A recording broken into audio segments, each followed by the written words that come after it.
Biografi Eyang Syekh Baidowi Bagelen. Di tanah Bagelen yang sejuk dan tenang, tepatnya di Dusun Santren Desa Bagelen, Kecamatan Bagelen, Purworejo, berdiri sebuah masjid tua yang syarat sejarah. Masjid ini bukan sekedar tempat ibadah, ia adalah saksi bisu perjuangan dakwah dan pengabdian seorang ulama besar, Kiai Baidowi, yang oleh warga setempat juga dikenal dengan sebutan Eyang Syekh Baidowi. Sosok yang tidak hanya dikenal karena kedalaman ilmunya, tetapi juga karena keteduhan akhlaknya, keluasan hatinya, dan pengabdiannya yang tidak pernah berhenti kepada masyarakat. Syekh Baidowi diperkirakan lahir pada tahun 1620 Masehi dari pasangan Bapak Kiai Nur Ali dan Ibu binti Nyai Riem. Sedangkan kakeknya bernama Kiai Abdullah As'ad.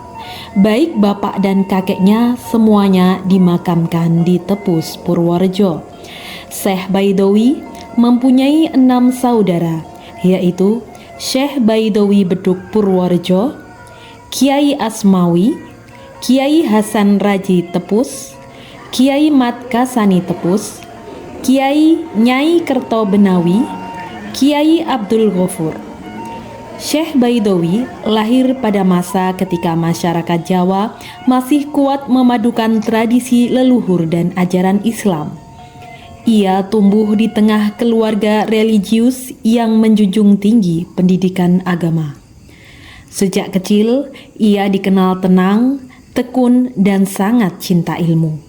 Ia belajar Al-Quran kepada para guru, lalu melanjutkan pendalaman fikih, tasawuf, dan ilmu alat kepada para kiai di wilayah Kedu, sebuah perjalanan intelektual yang membentuk pondasi dakwahnya.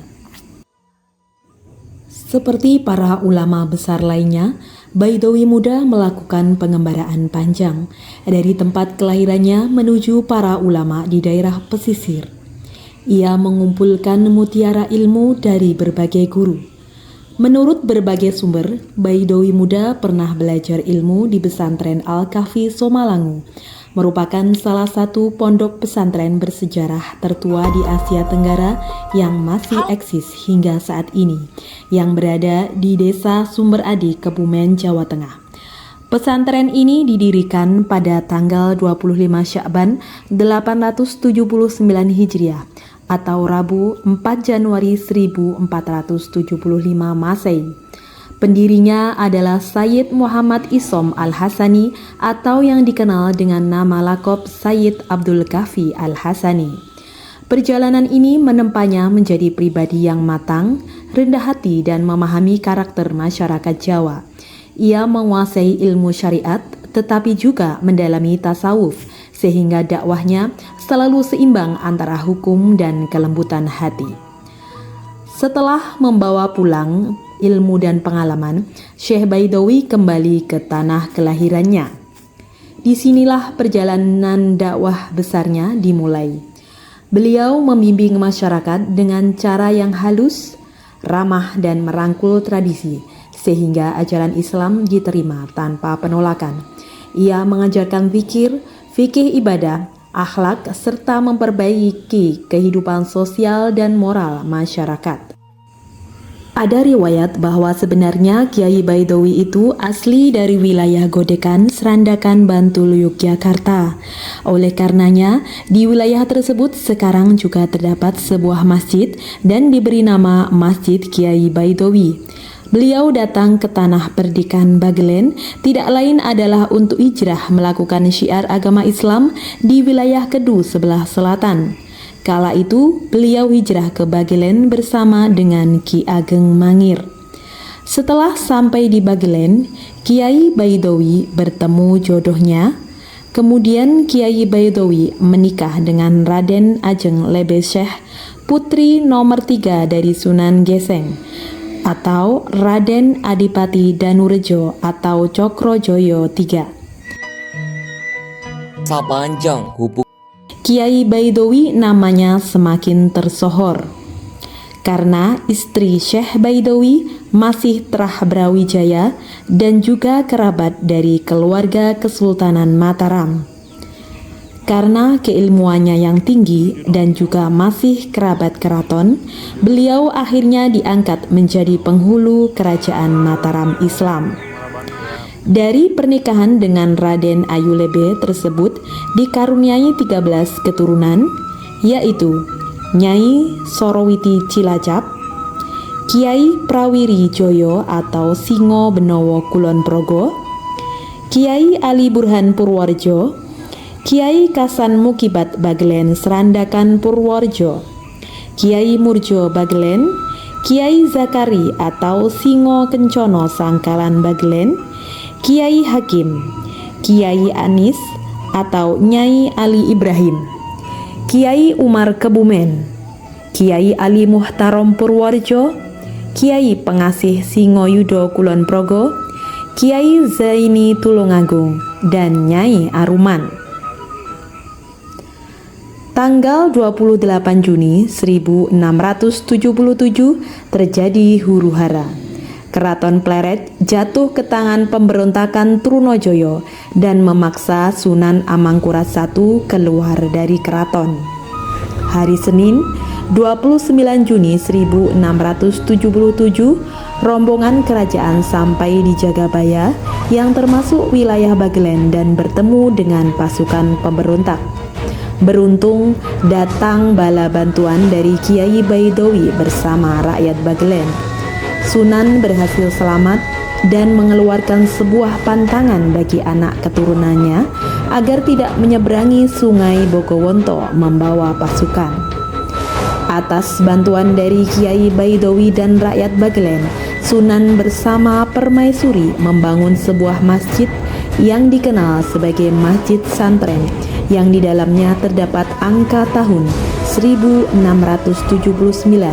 2 tahun setelah peristiwa penyerangan. Pembangunan Masjid Santren diarsiteki oleh Hasan Muhammad Sufi dan menandai perkembangan agama Islam yang telah mencapai wilayah Bagelen. Disebut sebagai masjid tertua di wilayah Bagelen, sebuah sumber lain menyatakan masjid ini dibangun pada tahun 1618. Perlu diketahui juga bahwa Pangeran Diponegoro pada saat bergerilya melawan penjajahan kolonial Belanda juga pernah menginap di Masjid Santren Bagelen. Selain makam keluarga Kiai Baidawi, di kompleks makam Masjid Santren Bagelen juga terdapat makam Adipati Pragolopati yang selalu menjadi buronan Belanda. Ketika itu, masjid ini telah mengalami beberapa kali perbaikan karena pada saat Perang Diponegoro pada tahun 1820-an, tampaknya masjid ini merupakan penyokong perjuangan beliau.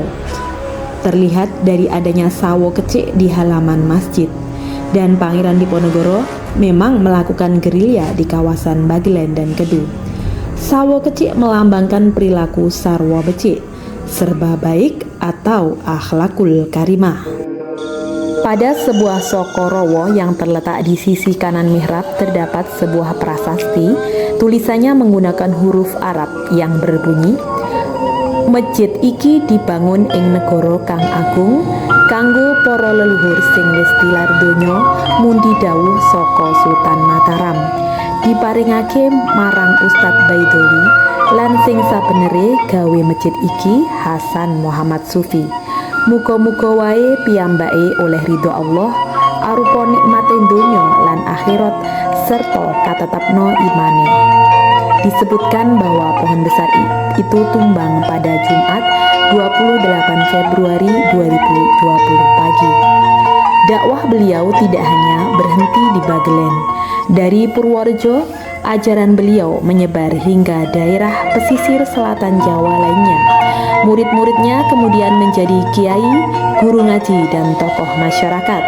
Jaringan dakwah Syekh Baidawi menjadi fondasi perkembangan Islam yang ramah dan membumi di wilayah tersebut. Syekh Baidawi dikenal sebagai sosok yang tidak mencari kemuliaan dunia. Ia hidup sederhana, dekat dengan masyarakat kecil, dan tidak menyukai pujian. Kearifan beliau tersimpan dalam petuah-petuah seperti ngaji kuwi dudu mung ngapalke, nanging nglakoni lan nyawiji karo tumindak. Ngaji bukan hanya menghafalkan, tetapi mengamalkan dan menyatukannya dalam perilaku. Pada akhirnya, setelah hidup penuh pengabdian, Syekh Baidowi wafat dalam usia sepuh, yaitu umur 83 tahun, bertepatan pada tahun 1703 Masehi. Jasadnya dimakamkan di Trimurti, Serandakan, Bantul, sebuah tempat yang kini menjadi tujuan ziarah dan mengenang jasa beliau.